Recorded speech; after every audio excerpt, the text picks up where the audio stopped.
Hello YouTube, welcome. In this video I'll try to explain how you can grind with Hashashin Awakening at Cadry Ruin Spot. Cadry Ruin Spot is a pretty popular spot for early mid-game, or I can say that for the mid-game stage. It's because it's giving you a nice amount of money, it has a chance to drop the Deboreka ring, and also it has a chance to drop the Limbo seal, and it is the best and the most efficient aggro spot in the game. It consumes approximately 13-14k per hour, and it's giving you a decent amount of money for the spot requirements.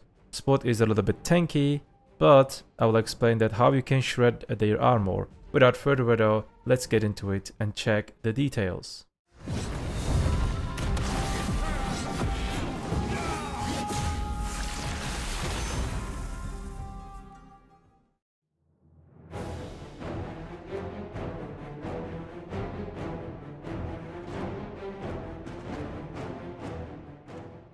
Alright, let's start and go and check the Monster Zone info and check the details of the spot, what spot is actually offering us. Cadry Ruins, the Lantern is a 310 AP required spot, in depth 1000 total AP required. Spot is human, the race of the spot is human, so you can stack human.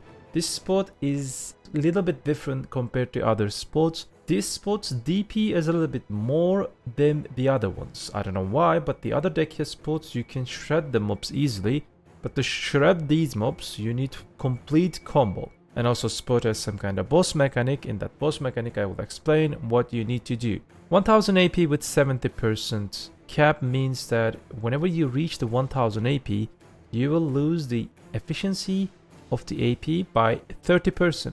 So let's say that you will add 1000 AP to your total AP, you will only get 700 AP. It was just an example. So for the 100, you will gain 70 AP. That's how it works. My normal AP right now is 945. With my 20 self AP buff and the 30 monster AP buff, it will be 995. Sports sometimes gives you 20 monster AP buff. You guys will see right now, I will just stack human AP on top of it. I tried my best to just touch the 1000 AP and also stack the human AP as much as possible.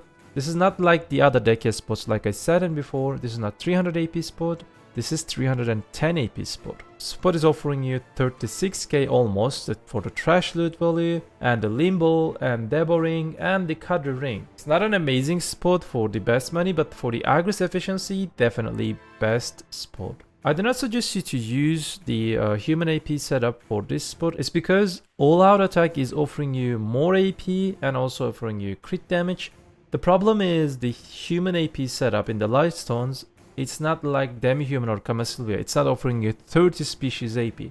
It's offering you 21 or 24. At the end of the day, even if you exceed the AP cap, if you do the penalty to your total AP on the all-out attack and everything, this is being slightly better because of the crit damage in it. So in depth about crystals, this is your crystal setup. Let me just show it to you right from here. If you do not have, upgraded Void Distraction and like an Akrat, you can use the normal versions. I'm getting extra 8 AP from them. It's not that much big deal. We are trying to focus the human AP because our normal AP will touch the 1000. It's not that hard in these days. Whenever you're able to grind on this spot, you see that you'll be able to get 1000 even with this crystal setup. For your down crystals, you can go 6 AP crystals. I'm using one accuracy crystal because I unequipped my 2 accessories. So I lost Giga accuracy. So you're guaranteed to get 100% hit rate. I'm using accuracy crystal, but you can go for 6 Gene AP. If you have Sovereign, I suggest you to go for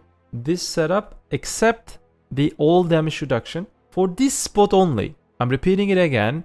For this spot only, you can go for down attack instead of all DR. But overall, instead of all DR, you can go for crit rate or down attack. That's the best PvE setup. I'm using that all damage reduction. It's because in Orzekia spot, you're being in trouble. For draw bombs, I'm using these things. By the way, I'm not Hashashin main. This might be wrong, but the part that I'm using in these draw bombs, this is quite nice. Burst damage skill every 20 seconds, and this one is giving you a good cancel and good combination with the Magnus skill. You're pressing Shift X and instantly you're pressing SRMB. This is your bomb, this is your Magnus skill.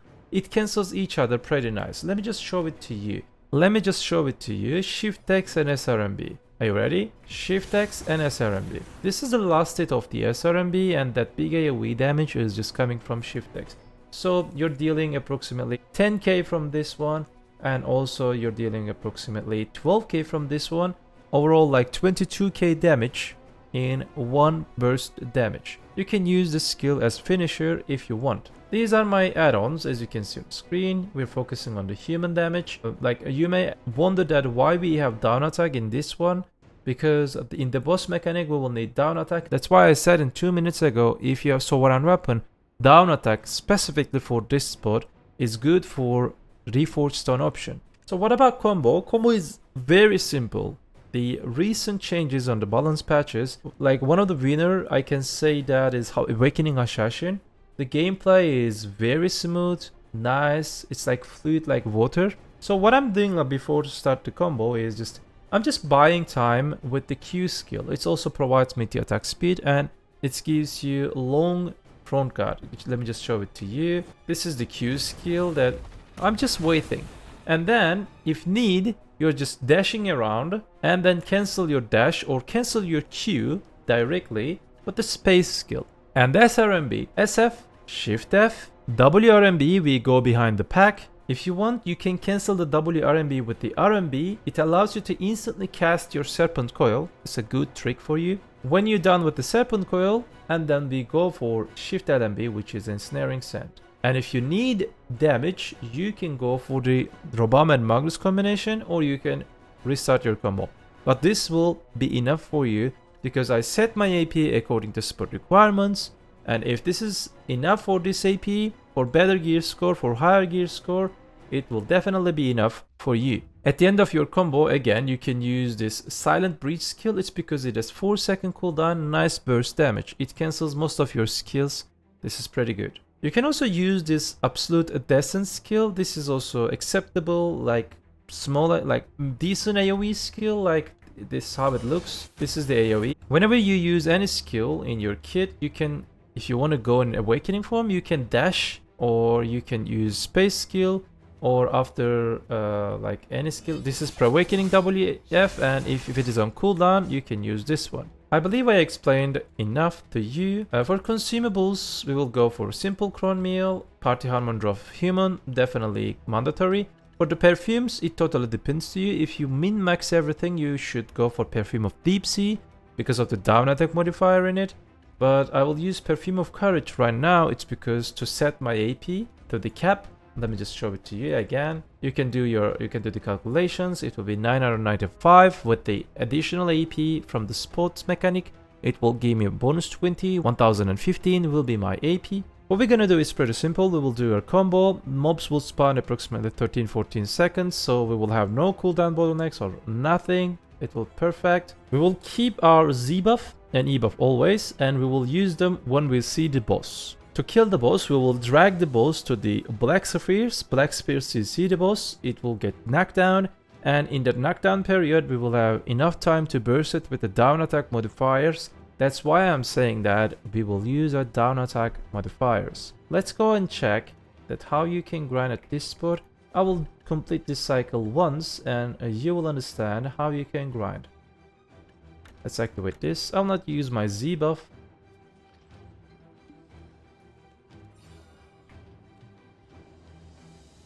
Like I said, just wait in a corner.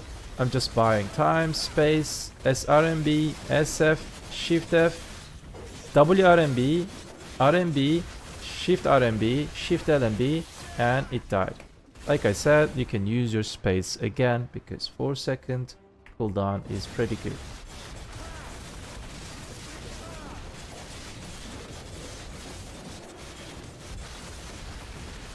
This is the mechanic that I told to you. The white always stay in the white area.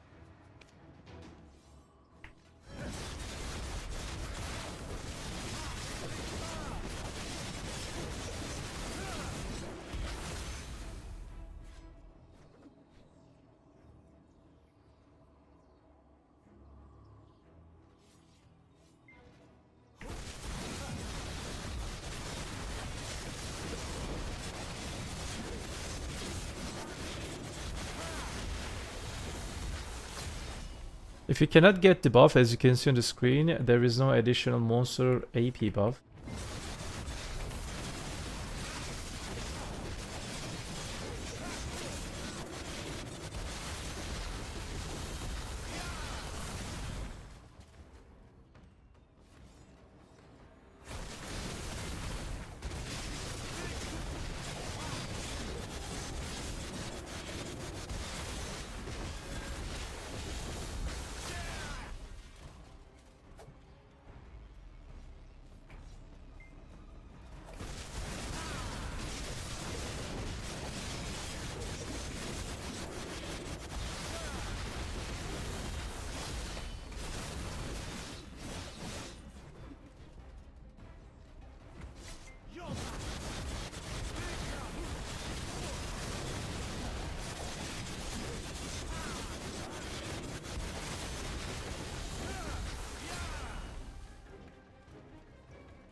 Boss is here. I use my Z buff and E buff.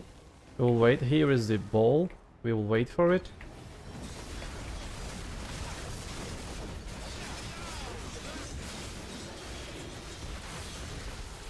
As you can see on the screen, your damage is enough to kill the mob. You will be able to use your space skill to complete it, or your Magnus and Robom thing. Robom and Magnus thing. So at the end of the day, this combo is working fluidly for you when you encounter with the boss. I believe I explained everything correctly and as simple as possible for you.